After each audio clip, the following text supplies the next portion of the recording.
So we often talk about chemistry as a determining factor whether we are interested in someone. Oh, we had a great chemistry or we had no chemistry. But what is really chemistry? Because people will often say, I can't really explain it. I don't know what it is.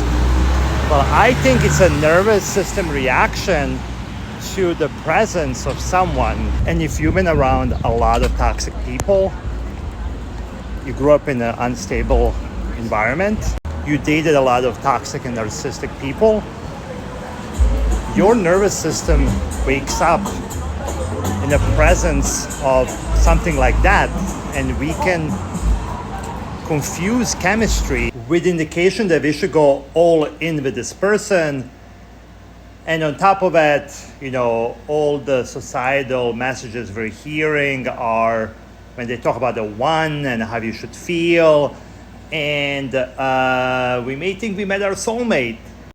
I bet this is how a lot of toxic relationships start, because when we feel like this could be the one, that's where we don't really discern, and we're not really paying attention to how a person is treating us, and we're more likely to just be blinded by this whole chemistry thing, right? Let me know if this resonates. Drop it in the comments. I'm curious to know how much this resonates. The flip side of this is that we find people that are stable boring. So that's when our chemistry thing does not turn on. It's kind of flat. And we think because it's flat that it's boring, there's no chemistry, there's no spark, there's nothing going on. And these may be the opportunities then that we pass. And part of the healing journey is literally training your nervous system to not get excited by drama, hysteria, and other things that will result in future disasters.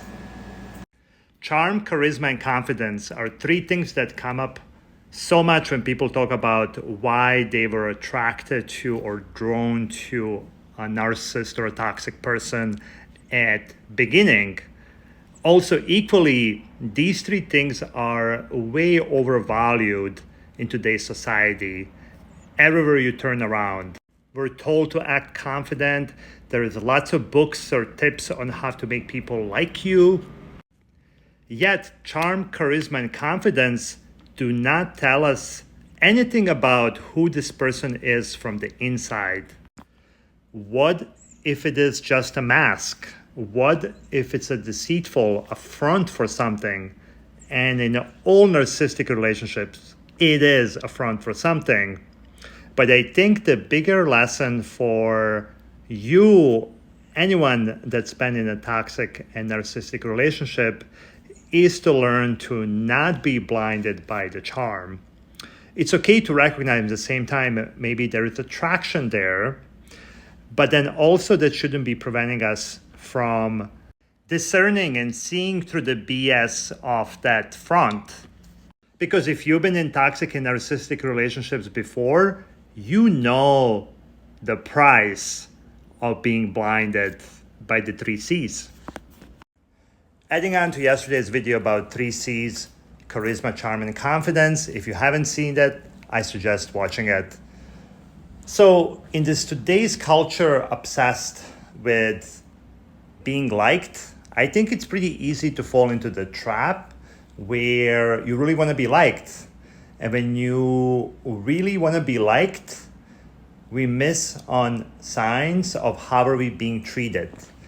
Being liked and how we're being treated are not always the same thing. It's great when that's aligned, but very often it's not. And charm, charisma, and confidence are the way to disarm you, to blind you, so you don't pay attention to things like how fast are you moving? Is someone disrespecting your boundaries? Are you disrespecting your boundaries? Are you aligned on your values? Are you even having conversation on that? So that's where that creates that trap that we need to pay attention to. The other flip side of that too is if you are over investing into your front, where someone is attracted to your charm and charisma, and you are under investing in showing up as vulnerable, authentic self, then you're also going to attract the energy that will be attracted to your mask too. So it goes kind of both ways. So that's something to pay attention to.